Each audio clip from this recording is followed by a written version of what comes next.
People often wonder how we live and travel in our journeys across North America. Since we mostly refuse to fly, and since we are on the road for over half the year, it is a rather specialized lifestyle that some find fascinating, while others see it as intimidating. I grew up going on short vacations with my parents like many people do. But in the mid-1980s, my parents started traveling in a motorhome for their ministry, giving revival seminars. As a teenager, I went with them and soon learned to love a gypsy lifestyle. There was always something new to see and do, and my love of nature, history, and especially animals took hold and never let go.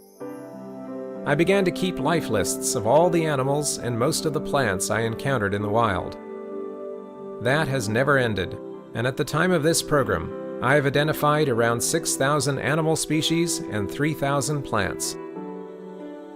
The three of us in our motorhome were not alone. My two cats, Spot and Blackie, came along too.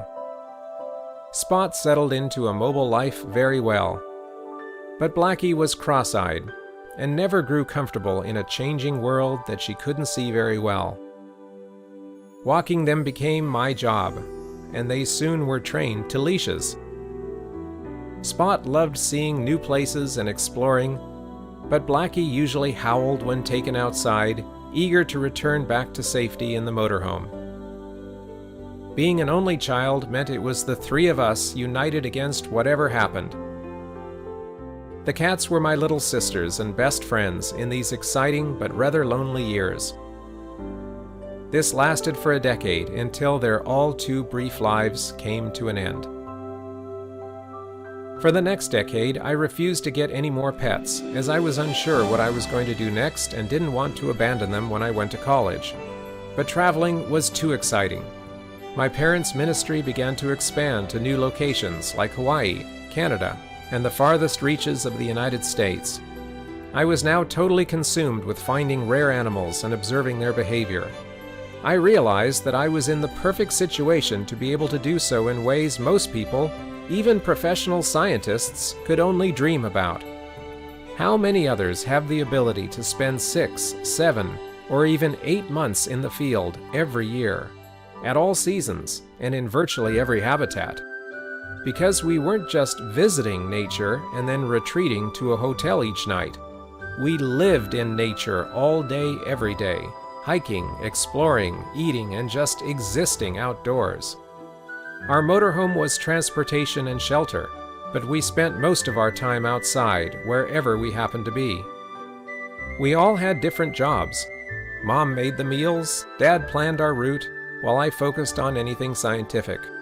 Most weekends, we would pull up to a church where Dad would give his weekend seminar on various biblical subjects. By Sunday, we would take off again en route to our next church, and I would begin looking for new animals along the way. It was about this time that I made the major decision to devote my life to my parents' ministry long term. It meant I was now committed to staying with them and helping them in any way possible as they grew older. Then the big event happened. Without any significant warning, I met Delise, began dating, fell in love, got married, bought a camper van, and inherited a stepcat, Scooby. Phew! How did that happen? When the dust cleared, we were now a 4-person, 1 cat, and 2 camper convoy. The ministry continued, but now we began speaking along with Dad. I focused on creation science and animal protection, while Delise specialized in animal programs for kids. This has been our pattern until now, as our nature presentations continue to expand. Scooby was soon joined by a new baby brother, Phantom the Thailand Karat. He adopted us when we found him abandoned in our neighborhood. He chose me as his person, and became the most loyal of feline companions and a spectacular traveler. He soon learned to obey voice commands, and a leash was rarely needed. He couldn't wait to explore every new camp, and we took long walks everywhere. He followed me up mountains or down trails, as long as we were undisturbed by other people.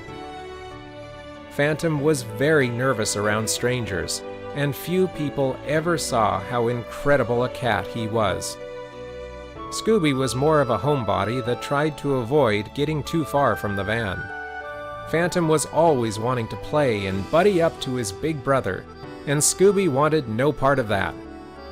But they lived with us in our van for a decade, and we had spectacular adventures together.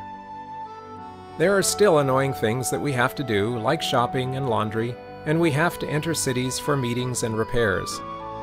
But we spend as much of our time as possible in natural settings.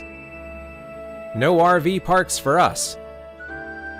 Our favorite places to stay are public campgrounds run by the National Forest, the Bureau of Land Management, state parks, and the Army Corps of Engineers. National parks are great to visit, but the campgrounds usually are lame and crowded. Private campgrounds are a last resort when nothing else is available.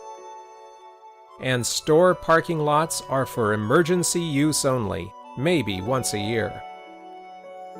When I wake up, I open the blind in the van and look out at an ever-changing backdrop, forest, or desert, or grassland, or seashore.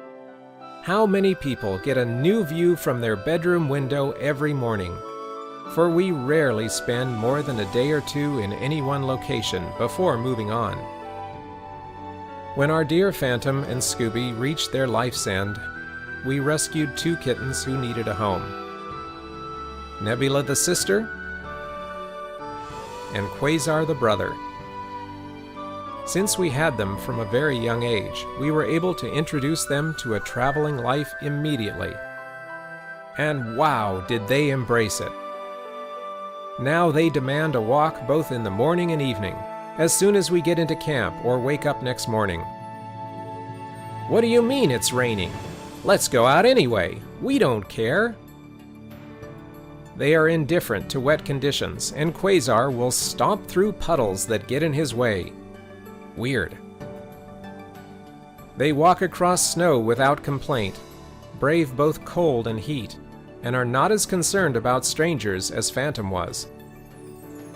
The only habitat we have discovered that totally freaks out these cats is the monochrome wasteland of White Sands National Monument. They both gave this landscape a resounding thumbs way down. So that's a snapshot of our life. Does it sound like an existence that would appeal to you? Most observers are fascinated, but few would choose it for themselves. Some would definitely like to mimic our lifestyle, but have no way to do so. Personally, we wouldn't trade our adventures for anything. We feel blessed and privileged to both participate in a ministry we believe in and still enjoy a wonderful life on the road with cats.